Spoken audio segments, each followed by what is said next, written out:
sujud menyembahmu. Ku bawa hatiku ini hanya padamu, Yesus.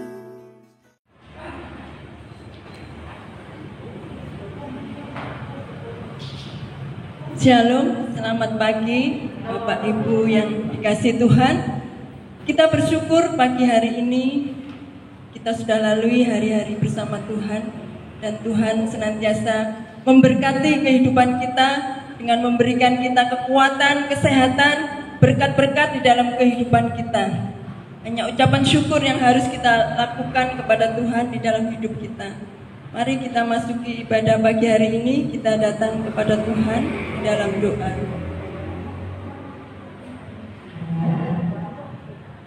Segala puji, hormat, syukur hanya kepada Engkau ya Allah, Bapa kami yang bertata dalam kerajaan surga. Kami bersyukur karena kami melalui hari-hari kami bersama Tuhan, di dalam pemeliharaan Tuhan, di dalam seluruh aktivitas kehidupan kami. Kami tahu Tuhan senantiasa menopang kami, Tuhan senantiasa mendukung kehidupan kami. Terima kasih ya Bapa, terima kasih ya Tuhan. Kami bersyukur untuk setiap kesempatan yang Tuhan berikan kepada kami, untuk kami boleh datang beribadah kepada Tuhan. Dan pagi hari ini Tuhan, kami berkumpul untuk beribadah kepada Tuhan, untuk melakukan syukur kami kepada Tuhan. Pujian kami, sembah kami hanya kepada Tuhan. Terima kasih Bapa di surga. Kami juga mohon pengampunan dari Tuhan untuk setiap dosa, pelanggaran, kesalahan yang kami lakukan di dalam kehidupan kami hari lepas hari. Mohon Tuhan mengampuni kami, dan ajarkan kepada kami juga mengampuni orang yang bersalah kepada kami. Terima kasih Bapa di surga. Kami berdoa dan bersyukur hanya di dalam nama Tuhan Yesus Kristus. Haleluya. Amin. Roh Kudus memimpin kehidupan kami. Roh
Kami rindu Tuhan, kuasa-Mu nyata di tempat ini ya Tuhan.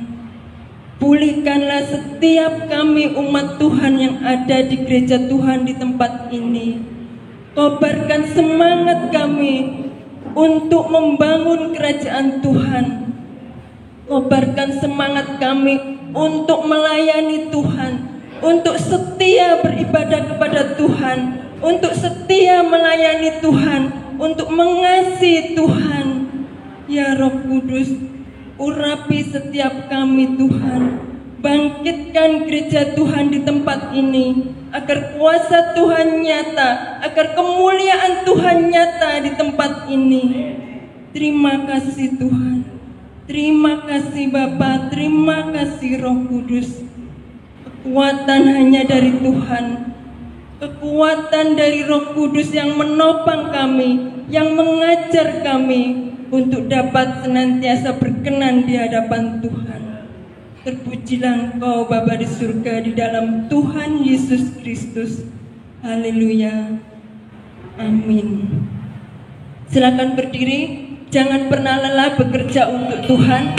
Jangan pernah lelah melayani Tuhan, karena Roh Kudus akan senantiasa memberi kita kekuatan.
kita tidak boleh lelah bekerja di ladang Tuhan. Tahun 2021 harus kita buat gebrakan semangat untuk melayani Tuhan, untuk gereja Tuhan yang ada di tempat ini. Kita akan diberkati firman Tuhan, kekuatan dari Tuhan, firman Tuhan yang akan menggenapi hidup kita di dalam mengikut Tuhan.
kemuliaan Tuhan nyata di kota ini, api kemuliaan Tuhan nyata di negeri ini ya Tuhan. Pakai anak-anak-Mu, kami umat Tuhan, untuk kami bersemangat di dalam melayani Tuhan, untuk kami bersemangat di dalam memberitakan kasih Tuhan bagi orang-orang di sekitar kami. Terima kasih ya Bapa. Pagi hari ini ya Tuhan, firman-Mu akan menolong kehidupan kami. Firman-Mu akan mengubah hidup kami. Firman-Mu akan menguatkan kami untuk terus berdiri kuat di dalam Tuhan. Dan Tuhan akan memakai kami dengan luar biasa. Kuasa Tuhan akan nyata di dalam kehidupan kami. Bapa, urapi hamba-Mu yang akan menjadi saluran berkat bagi kami pada pagi hari ini. Hikmat yang dari Tuhan, urapan dari kuasa Roh Kudus nyata di dalam kehidupan hamba-Mu pagi hari ini. Terima kasih ya Tuhan, kami siap diberkati oleh kebenaran firman Tuhan. Di dalam nama Tuhan Yesus Kristus kami sudah berdoa. Amin. Firman Tuhan akan disampaikan oleh Bapak Gembala.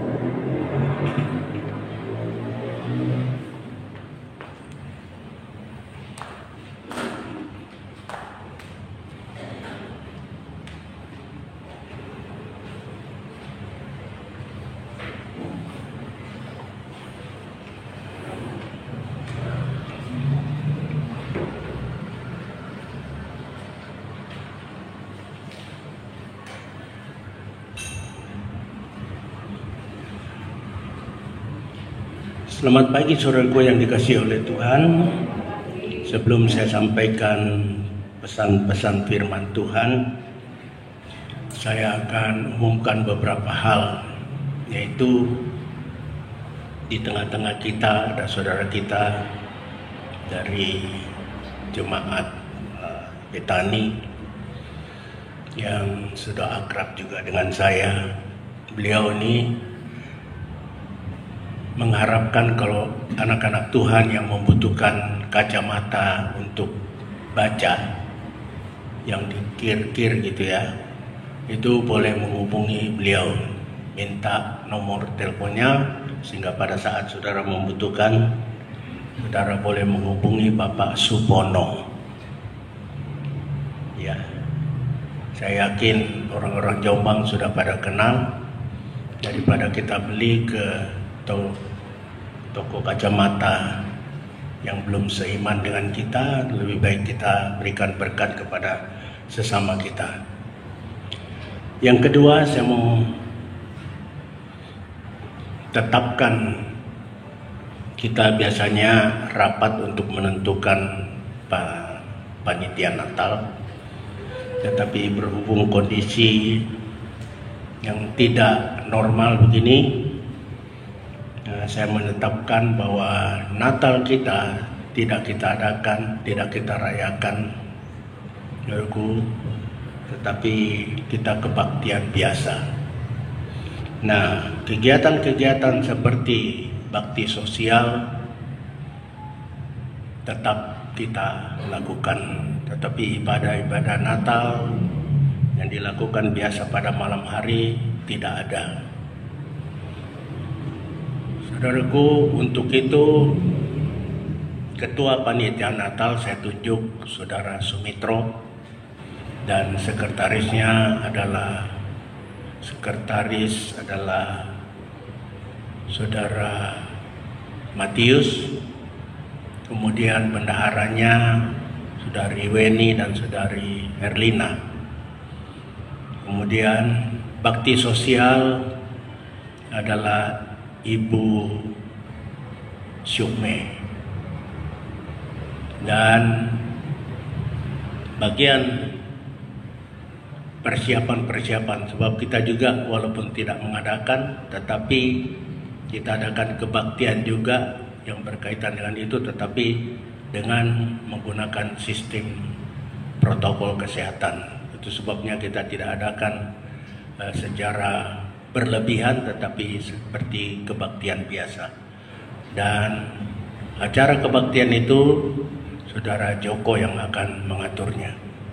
Jadi saudara perhatikan apa yang saya sudah sebutkan untuk mulai berkoordinasi satu dengan yang lain, supaya nanti pada minggu kedua kita khususkan dengan tema Natal. Minggu kedua. Jadi rapat saya tidak adakan untuk kita secara mufakat untuk menentukan, tetapi saya tetapkan berhubung kondisinya tidak normal. Puji nama Tuhan, hanya itu yang dapat saya sampaikan saudaraku dan panitia yang sudah saya sebutkan.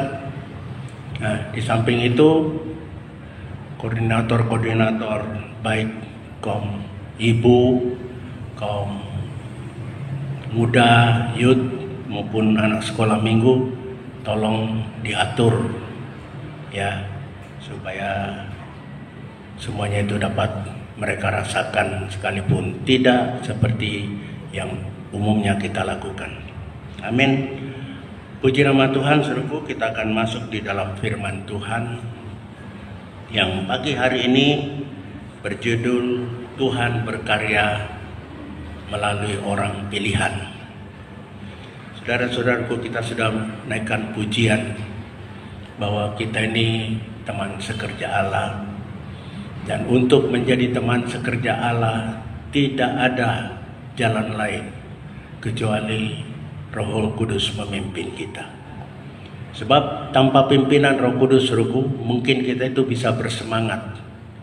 Semangat seperti air soda, semangat seperti Sprite, semangat seperti bir, semangat seperti Coca-Cola. Jus setelah itu lenyap. Tetapi kalau Roh Kudus memimpin kita, apapun tantangannya tidak menyurutkan kita untuk berbuat yang terbaik untuk kemuliaan nama Tuhan. Jadi puji nama Tuhan, Ibu Bibi sudah memberikan arahan-arahan semangat bagi kita. Mari di akhir zaman ini betul-betul, saudaraku, kalau saya mau melihat kondisi dunia, saya bukannya semakin khawatir, tetapi justru saya semakin sukacita. Sebab apa? Ribuan tahun Alkitab sudah menubuatkan hal itu, dan ini akan menjadi kenyataan. Di sini dapat kita melihat bahwa firman Tuhan, Alkitab itu bukan berita-berita hoax, bukan berita-berita isapan jempol, tetapi berita-berita yang akan menjadi kenyataan.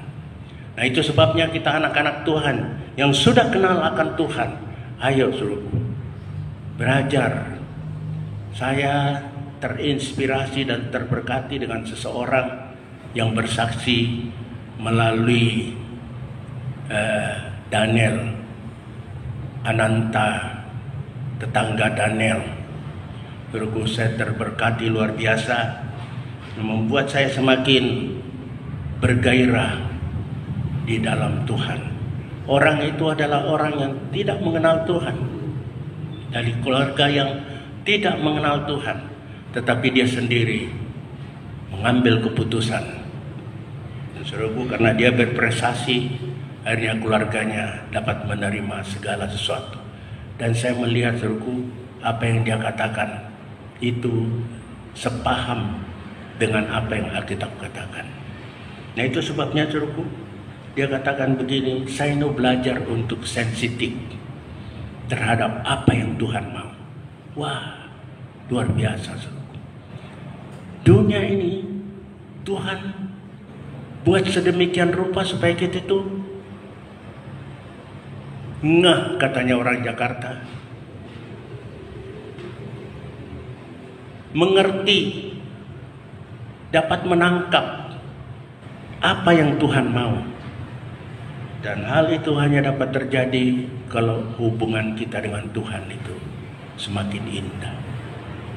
Ya, pasti saudara sudah tahu bagaimana caranya menciptakan relationship dengan Tuhan. Yaitu apabila hidup kita ini senantiasa penuh dengan firman Tuhan, dan Roh Kudus akan memimpin kita untuk mampu melakukannya. sehingga hidup kita itu benar, dan pada saat hidup itu dibenarkan oleh Tuhan.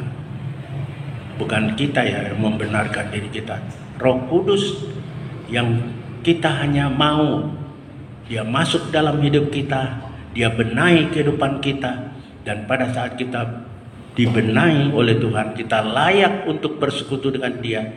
Dia memberikan kita arahan-arahan apa yang Tuhan mau.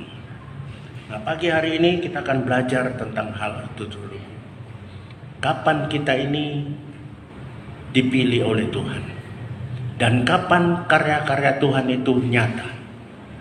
Tuhan itu berkarya, Tuhan mau manusia diciptakan supaya dapat menjadi kepanjangan tangan Tuhan. Itu sebabnya waktu Tuhan ciptakan, Tuhan perintahkan, usahakanlah bumi ini. Ada perintah-perintah untuk menjadi kepanjangan tangan Tuhan. Ada larangan untuk tidak kita lakukan karena Tuhan tidak mau. Pagi hari ini mari kita mau pelajari hal itu, saudaraku, dan kita akan baca di dalam 1 Tesalonika, 1 Taware, 1 Taware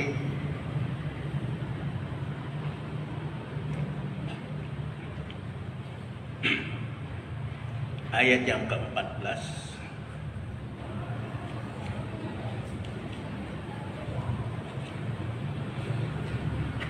Ayat yang ke-8 sampai ayat yang ke-17.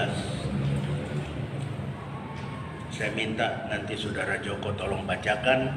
Kita akan menyimak sama-sama supaya kita mengikuti pembacaan firman Tuhan ini. Silakan. 1 Tawarik 14 ayat yang ke-8 sampai yang ke-17. Demikianlah bunyi firman Tuhan.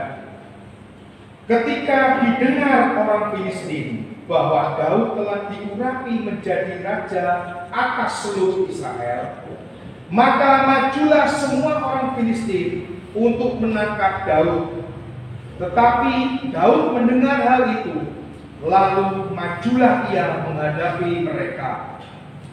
Ketika orang Filistin itu datang dan mengadakan penyerbuan di lembah Refaim, bertanyalah Daud kepada Allah, apakah aku harus maju melawan orang Filistin itu, dan akan kau serahkankah mereka ke dalam tanganmu? Tuhan menjawab, majulah, aku akan menyerahkan mereka ke dalam tanganmu. Lalu majulah ia ke Baal Perasim, dan Daud memukul mereka kalah di sana. Berkatalah Daud, Allah telah menerobos musuhku dengan perantaraanku, seperti air menerobos. Sebab itu orang menamakan tempat itu Baal Perasim. Orang Filistin itu meninggalkan para allahnya di sana. Lalu orang Israel membakarnya habis atas perintah Daud. Ketika orang Filistin menyerbu sekali lagi di lembah itu, maka bertanyalah lagi Daud kepada Allah. Lalu Allah menjawab, janganlah maju di belakang mereka, tetapi buatlah gerakan lingkaran terhadap mereka, sehingga engkau dapat menyerang mereka dari jurusan pohon-pohon kertau. Dan bila engkau mendengar bunyi derak langkah di puncak pohon-pohon kertau itu, maka haruslah engkau keluar bertempur, sebab Allah telah keluar berperang di depanmu untuk memukul kalah tentara orang Filistin. Dan Daud berbuat seperti yang diperintahkan Allah kepadanya. Maka mereka memukul kalah tentara orang Filistin, mulai dari Gibeon sampai Geser.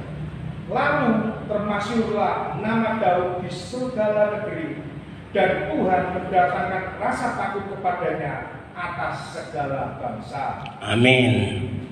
Dan saudaraku yang dikasihi oleh Tuhan, kita melihat seorang yang dipilih oleh Tuhan untuk melaksanakan karya-karya Tuhan melalui orang pilihan ini. Saudaraku, saya sudah membuatkan lembaran supaya saudara tahu latar belakangnya dan semakin dapat mengikuti kisah ini. Saudara nanti baca di rumah ya. Saya ambil garis besarnya saja.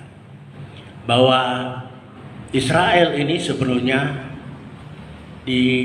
setelah dipimpin oleh Samuel sebagai hakim. Nah, mereka lalu berpikir, wah, masa begini terus?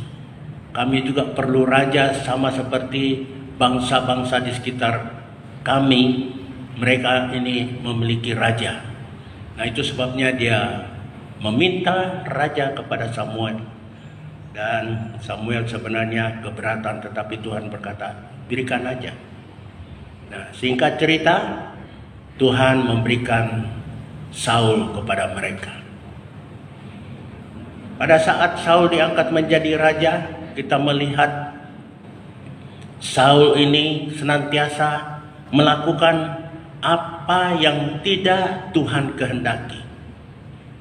Pada saat dia berperang dengan musuhnya, ya, Tuhan berkata, kalau kamu sedang berperang, biarkan nanti Samuel datang untuk memberikan persembahan. Nah, tetapi Samuel tidak kunjung tiba. Dia melihat musuh sudah menyerang dan pasukannya sudah mulai porak-poranda. Akhirnya dia mengambil tugas Samuel untuk memberikan persembahan. Nah, pada saat selesai melakukan itu, tugas yang Samuel seharusnya lakukan dia ambil alih. Samuel bertanya, apa yang kamu lakukan? Dia katakan, dia tidak bertobat.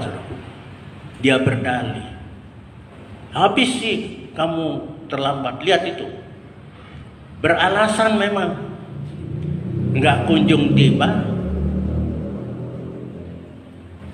Pasukan sudah porak-poranda, pada kacau, lari semua. Musuh semakin kuat. Wajar kalau Saul melakukan tindakan itu menurut pandangan manusia. Tetapi ini menunjukkan ketidaktaatannya, ketidakpercayaannya kepada Tuhan. Nah, dia lakukan itu, ditegur oleh Samuel. Nah, pada saat dia juga berperang, mulai seruku, Tuhan mengatakan, kamu basmi semuanya orang-orang ini. Mulai dari pasukan, perempuan-perempuan, anak-anaknya, sampai binatang-binatangnya. Saul pada saat mengalami kemenangan seruku, semua dibasmi, tetapi binatang yang tambun-tambun dia simpan. Nah, pada saat Samuel datang, binatang itu berbunyi, lembu itu menguak, kambing mengembik. Apa itu? Ya, saya simpan yang tambun-tambun untuk saya persembahkan kepada Tuhan. Nah, semuanya beralasan yang masuk akal manusia, tetapi tidak dikehendaki oleh Tuhan. Saudaraku, kita perlu belajar dari hal ini, ya, supaya kita ini tidak ditolak oleh Tuhan. Tuhan mau saya, saudara-saudara, dipakai oleh Tuhan untuk menjadi tangan kanannya, melakukan tugas-tugas, terutama untuk menyelamatkan jiwa-jiwa, bukan dengan kata-kata, tetapi melalui perbuatan kita. Nah, akhirnya saudaraku, singkat cerita, Saul ditolak oleh Tuhan, Daud diangkat oleh Tuhan. Kenapa Daud?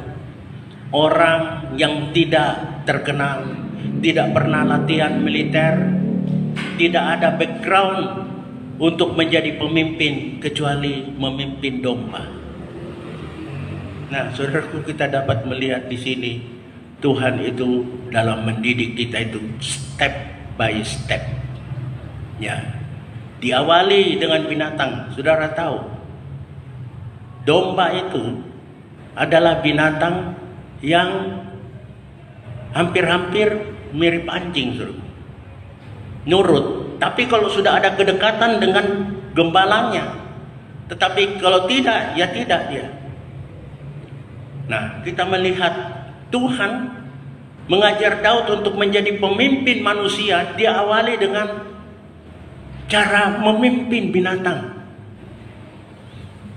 Domba yang mungkin hanya 3-4 jumlahnya itu dengan setia dia lakukan. Dia jagai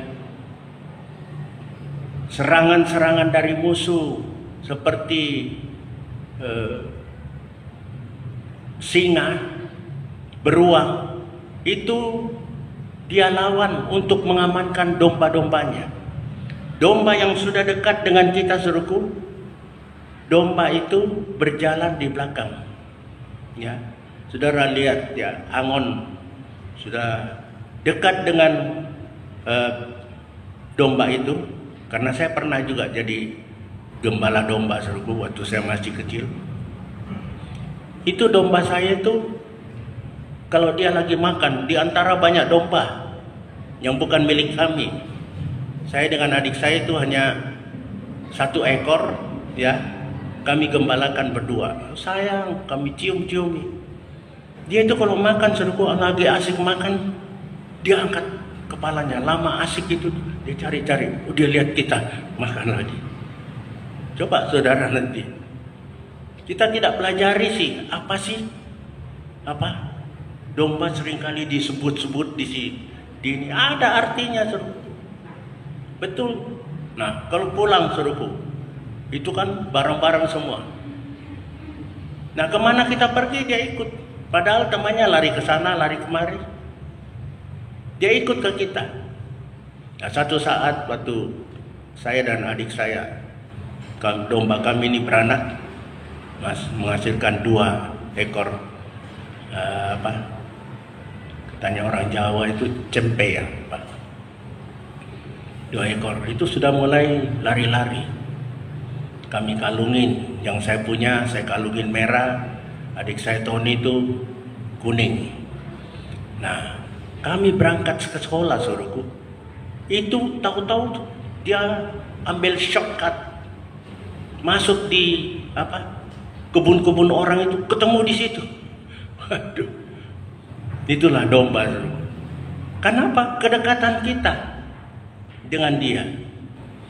Jadi saudaraku yang dikasih oleh Tuhan, kita melihat kenapa Daud ini dipilih. Dia sudah terlatih. Kedua, kenapa Daud dipilih? Situ alasan Tuhan memilih Daud, di samping Tuhan sudah latih dia, yaitu dia ini adalah orang yang sikap hatinya menyenangkan hati Tuhan. Hal ini dapat kita melihat pada saat Tuhan menyuruh Samuel untuk mengurapi Daud. Karena Tuhan telah menolak Saul. Pergi kamu ke tempatnya keluarga Isai, berurapi salah satu anaknya. Nah, menurut pandangan Samuel, wah ini Eliab,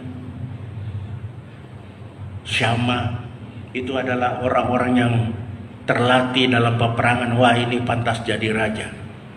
Mau diurapi, Tuhan bilang, jangan lihat penampilan. Manusia melihat penampilan, Allah melihat hati. Jadi saudaraku, kita ini tidak usah pencitraan, ya. Penampilan kita keren, melayani Tuhan kayak iyo. Tetapi kalau hati kita itu tidak selaras dengan kemauan Tuhan, tidak rendah hati, itu nol di hadapan Tuhan. Melayani Tuhan, ono karpe, nol di mata Tuhan.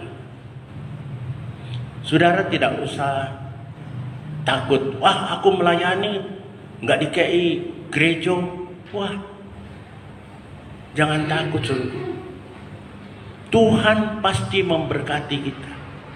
Kalau motif kita di dalam melayani adalah betul-betul untuk kemuliaan nama Tuhan, jangan takut. Janji Tuhan itu ya dan amin. Dia akan memberkati kita betul-betul sesuai dengan apa yang kita butuhkan. Nah, kita melihat saudaraku, dia rendah hati, ya, dengan motif yang benar, berkenan kepada Tuhan. Nah, kita dapat melihat orang yang rendah hati itu apa? Beriman sepenuhnya kepada Tuhan. Di dalam 1 Samuel 17 ayat yang ke-45. Tolong saudara Joko bacakan.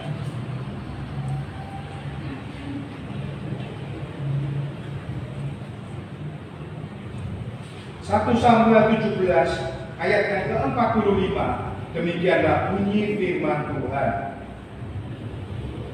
Tetapi Daud berkata kepada orang Filistin itu, "Engkau mendatangi aku dengan pedang dan tombak dan lembing, tetapi aku mendatangi engkau dengan nama Tuhan semesta alam, Allah segala barisan Israel yang kau tantang itu."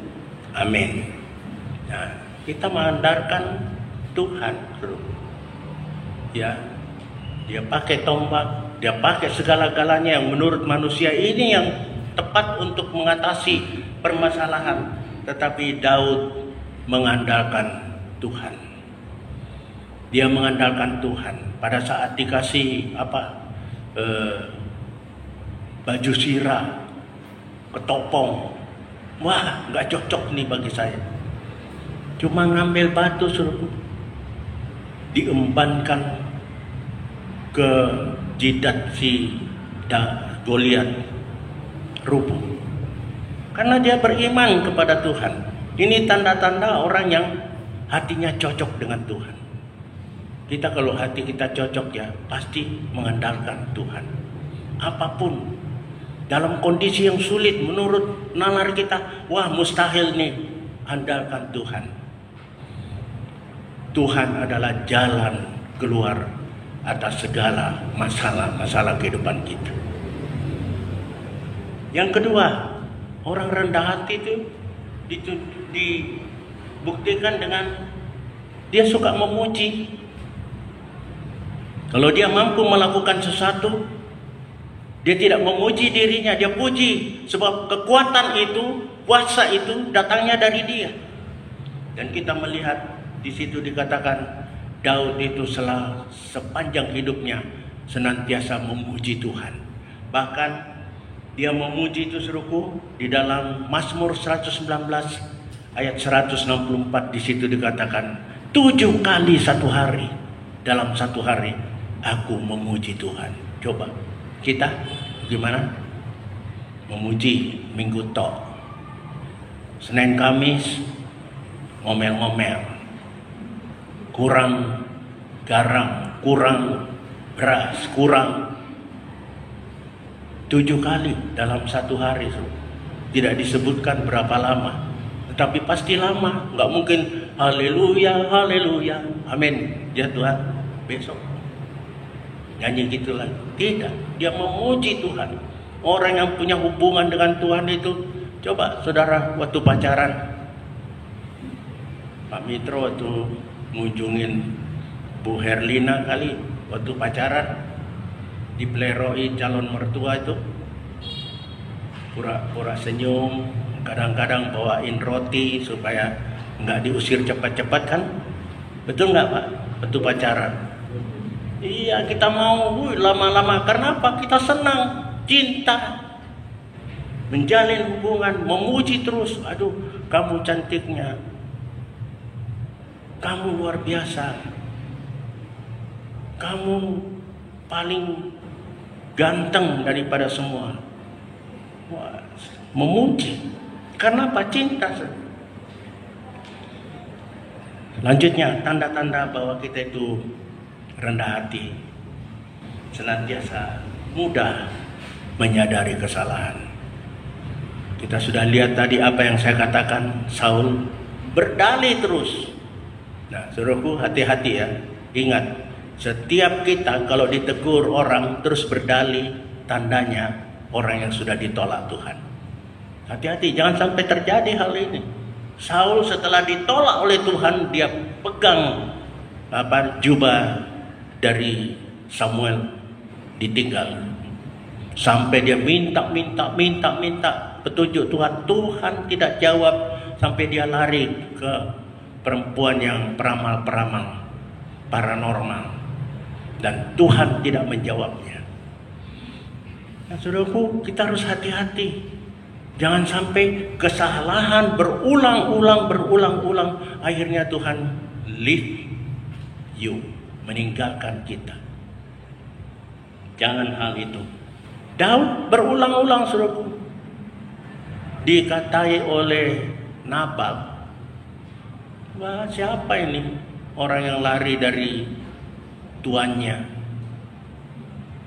Marah besar dia, aku habisin keluarga Nabal. Seorang perempuan, saudaraku, ya, seorang perempuan. Memang pada akhirnya setelah Nabal meninggal baru dia kawini, tetapi bukan karena dia naksir nih baru dia nurut. Seorang perempuan, Abigail, bisa menyurutkan amarahnya. Nathan, seorang nabi kecil, dapat menyurutkan bermacam-macam teguran-teguran.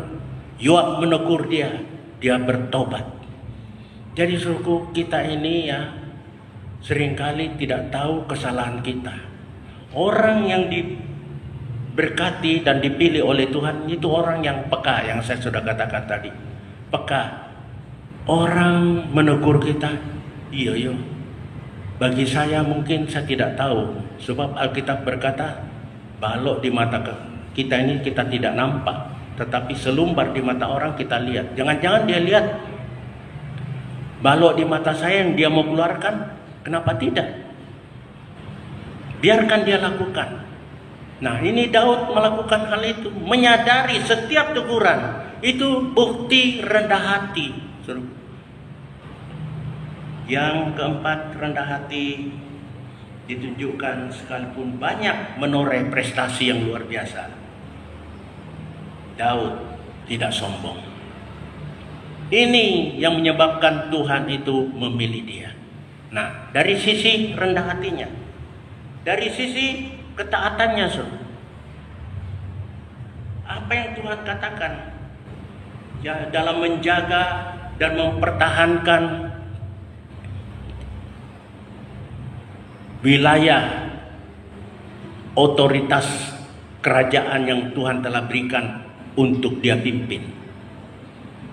Ya, sebab kerajaan ini Tuhan harapkan teokrasi. Ya, seringkali orang-orang mengatakan jangan politik itu dicampur adukan dengan agama. Begini saya mau beritahu, saudara. Kalau politik diisi dengan agama, itu akan melahirkan politik yang baik. Tetapi kalau agama dimasuki politik, nah ini yang tidak karu-karuan agamanya. Loh, bodoh aja kan? Tidak, maksudnya agama ini yang menguasai, mendominasi, mengarahkan politik-politik ini, membuat politik itu berjalan dengan baik. Nah, kita melihat Raja Daud melakukan itu. Pernah dia kesleo, menyimpang sedikit, mulai sombong. Waduh, di sana kalah, di sini kalah, takluk semua, masyhur. Aku mau hitung rakyatku, pasukanku.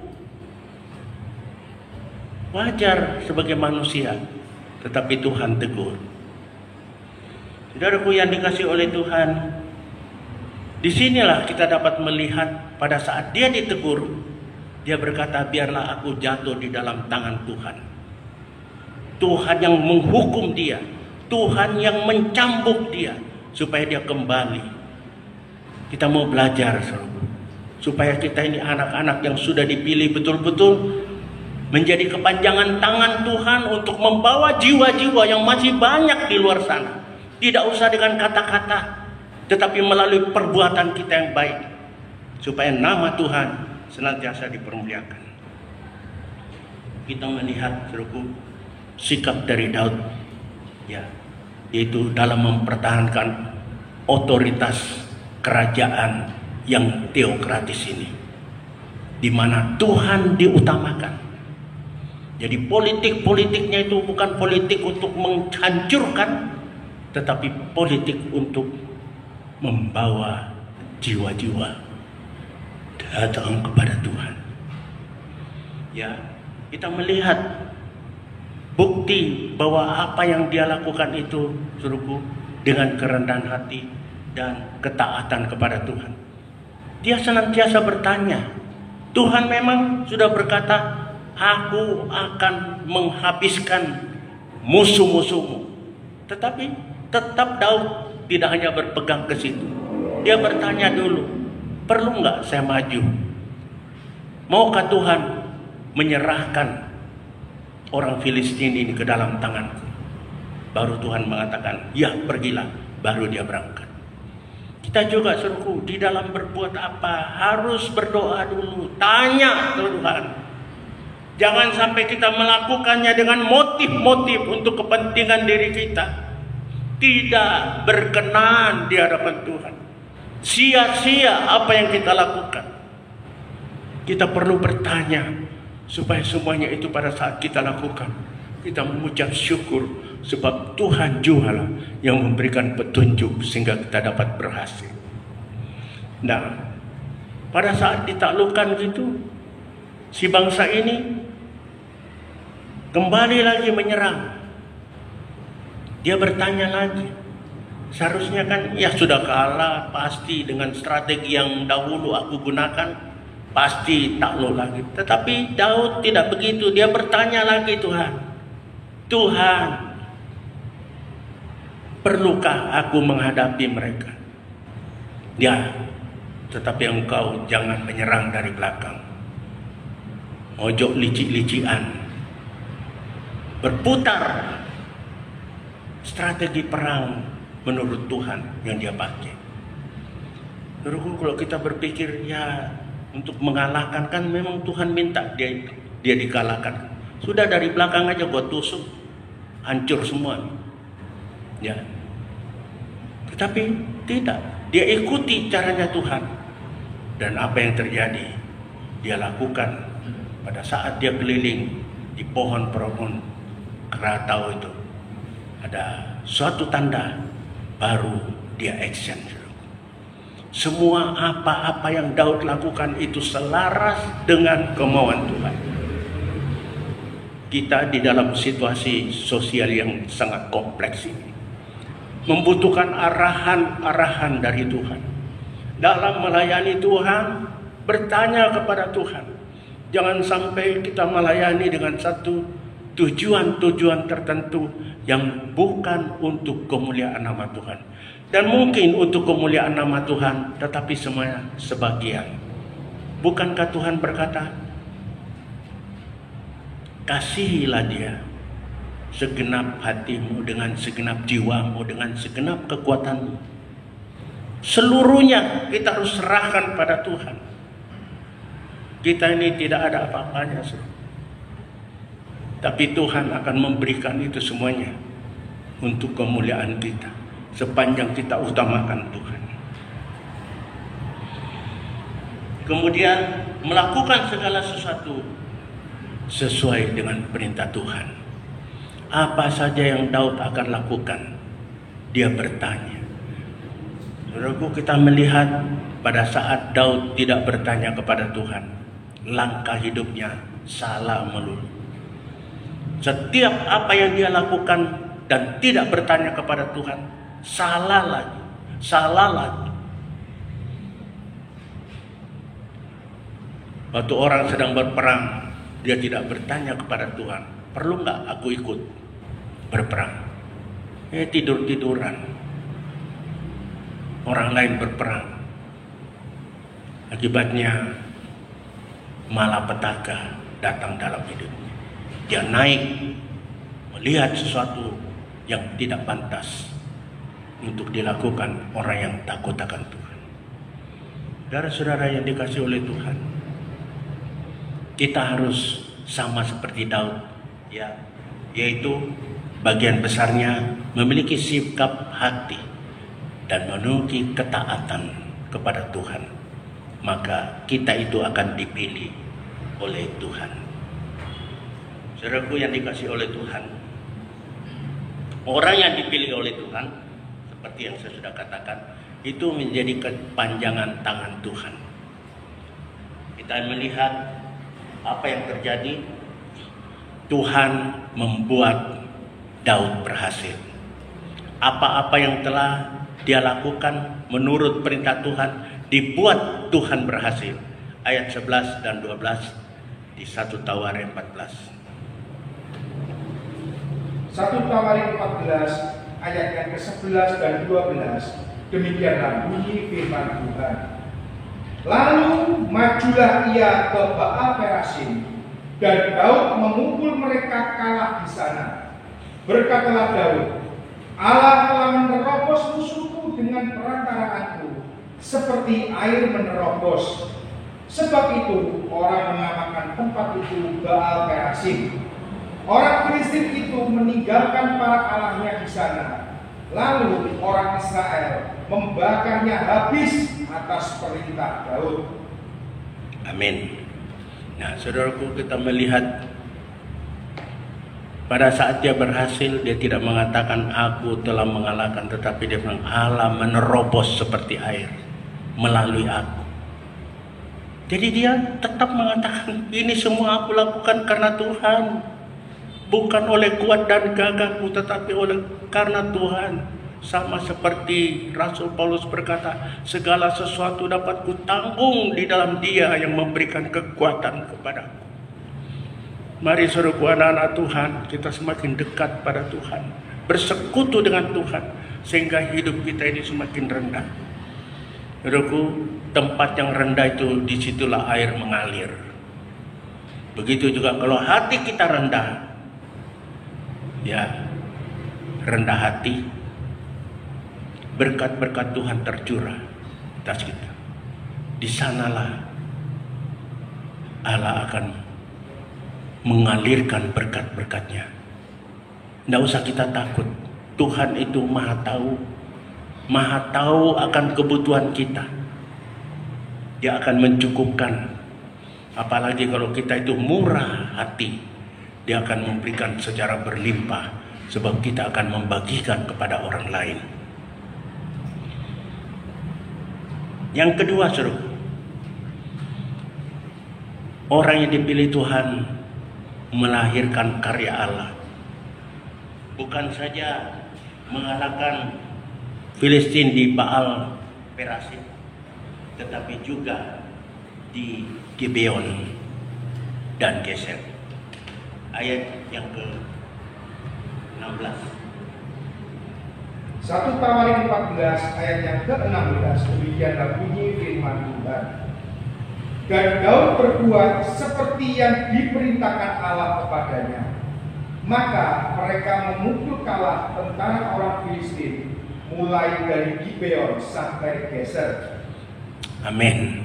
Nah, saudaraku, kita melihat apa-apa diserang, menang, diserang lagi, menang lagi.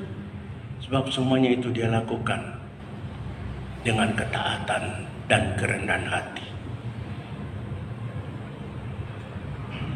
Tuhan berkarya di dalam kehidupan kita. Kalau Daud dipakai untuk memperbesar kerajaannya, saudaraku, Tuhan juga akan memperbesar kerajaan, bukan Israel lagi, kerajaan Allah di kota Jombang, selama kita mau mengikuti cara-cara Daud dalam mengikuti kehendak Tuhan, yaitu dengan kerendahan hati, dengan penuh ketaatan. Yang ketiga, karya Tuhan melalui orang pilihan membuat Tuhan membuat nama Daud masyhur di ayat yang ke-17. 1 Tawarik 14 ayat yang ke-17, demikianlah bunyi firman Tuhan. Lalu bermasyhurlah nama Daud di segala negeri, dan Tuhan mendatangkan rasa takut kepadanya atas segala bangsa. Amin. Nah, saudaraku, kita tidak usah. Apakah Daud bilang, Tuhan nanti supaya namaku masyhur ya, ini semuanya ya, memang aku pakai untuk Engkau, tetapi aku juga dong nanti kecipratan. Tidak, Tuhan tahu saudaraku. Tuhan oleh karya-karya demi untuk kemuliaan nama Tuhan, kita juga diciprati oleh Tuhan. Tetapi itu bukan menjadi kebanggaan kita. Kita kembalikan segala puji, hormat, syukur hanya kepada Allah yang memberikan kekuatan kepada kita.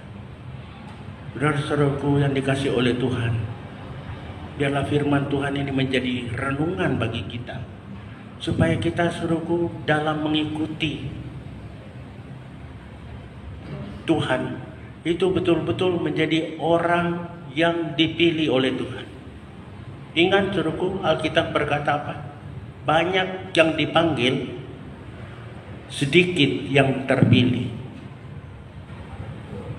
Penduduk dunia yang beragama Kristen itu yang terbesar di dunia ini.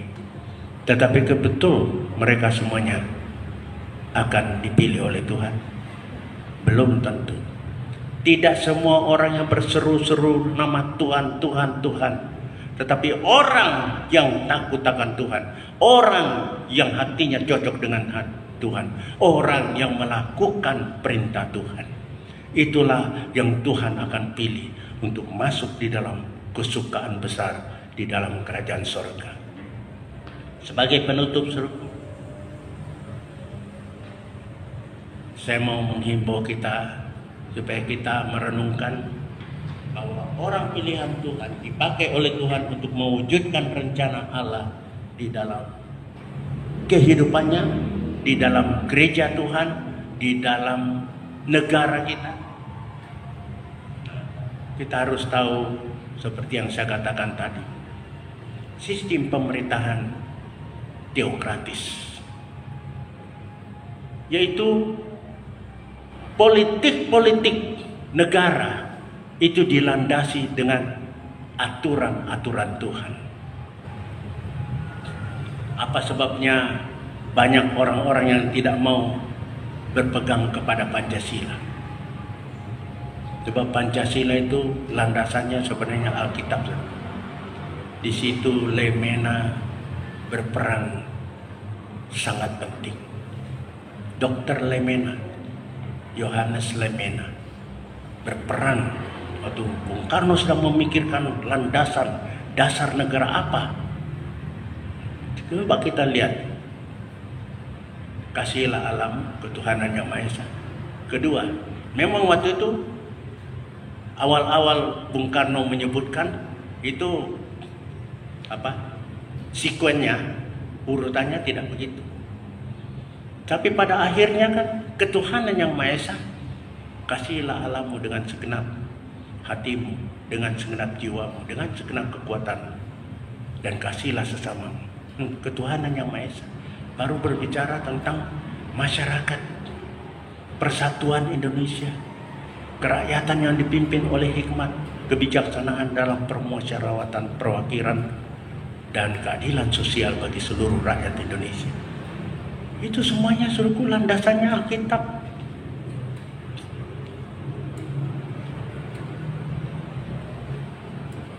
Dan ini, suruhku, kalau diterapkan, dunia itu bengong.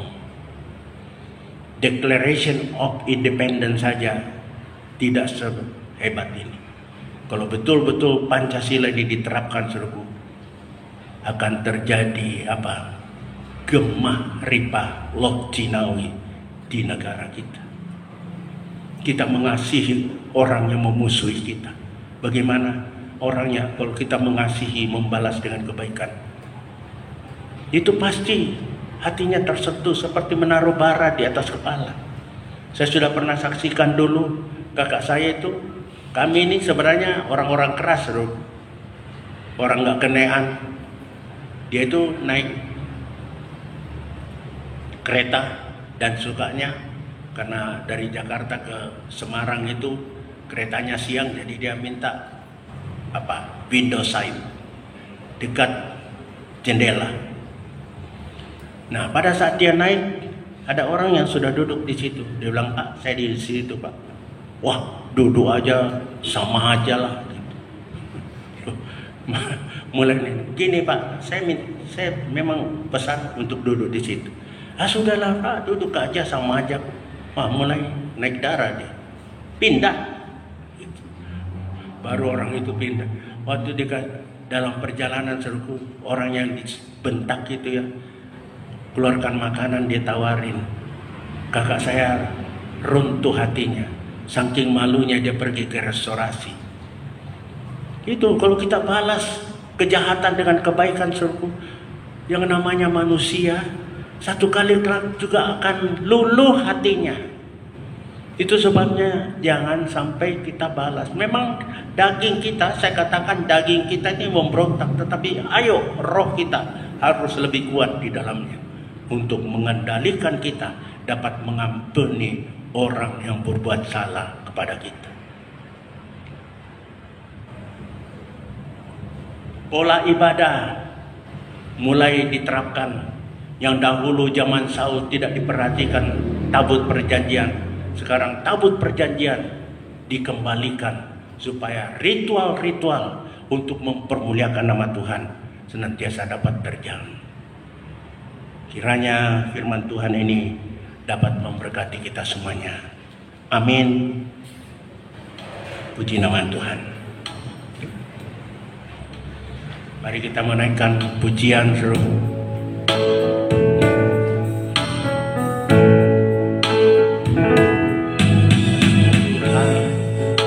Akulah hamba-Mu, oh Tuhan, akulah hamba-Mu. Setiap hari, setiap saat, ku rasakan kasih-Mu, oh Tuhan, akulah hamba-Mu.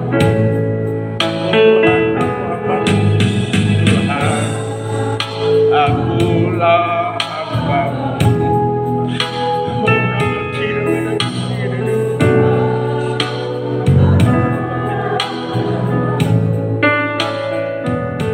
Setiap hari, setiap saat, ku rasakan kasih-Mu, oh Tuhan, akulah hamba-Mu.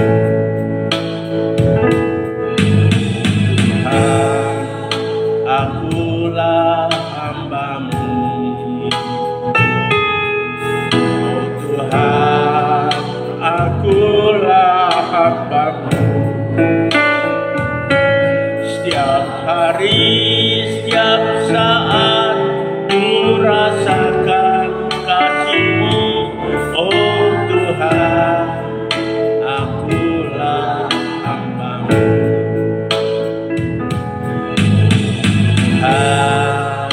Akulah hamba-Mu,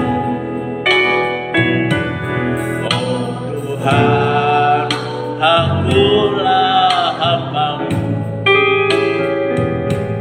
Setiap hari, setiap saat, ku rasakan kasih-Mu, oh Tuhan, akulah hamba-Mu. Setiap hari, setiap saat, setiap hari, setiap saat, ku rasakan kasih-Mu, oh Tuhan, akulah hamba-Mu. Saudara Joko berdoa untuk firman Tuhan dan doa-doa syafaat yang lain.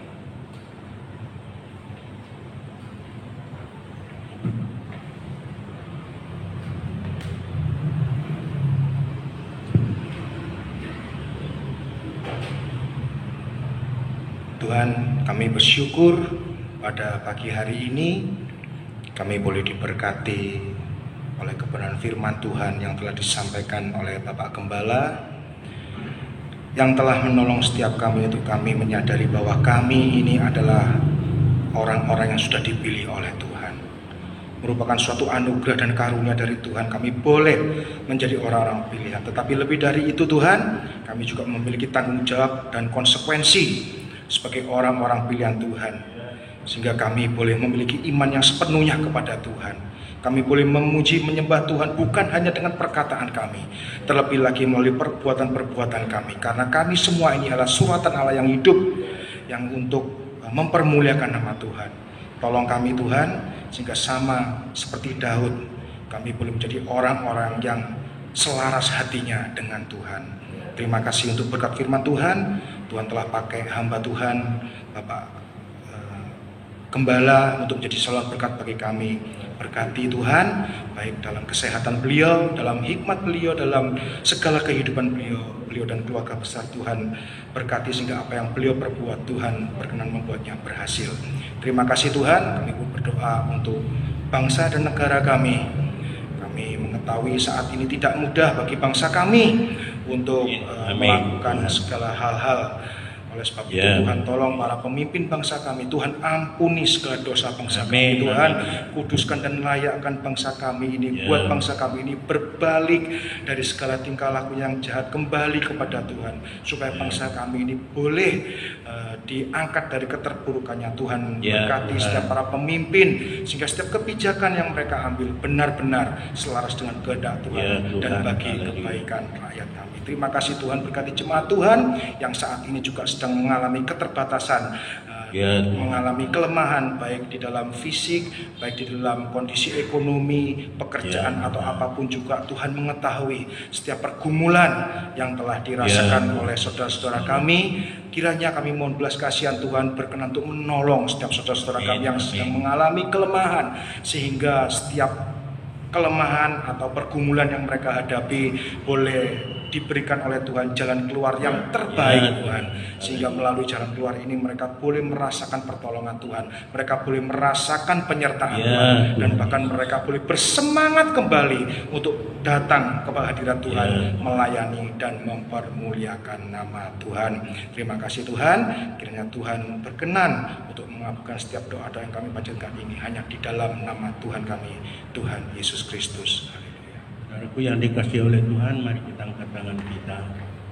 Terimalah berkat dari Allah Bapa, cinta kasih Tuhan Yesus dalam persekutuannya dengan Roh Kudus akan memberkati kita dengan berkat-berkat jasmani, berkat rohani, sehingga kita kuat dan menjadi terang bagi dunia. Mulai saat ini sampai Tuhan Yesus datang pada kali yang kedua. Dalam nama Tuhan Yesus, mohon ini semuanya bersama kita mengatakan amin. Selamat siang, Tuhan memberkati kita semua. Serahkan diriku untuk kau ubahkan, jadilah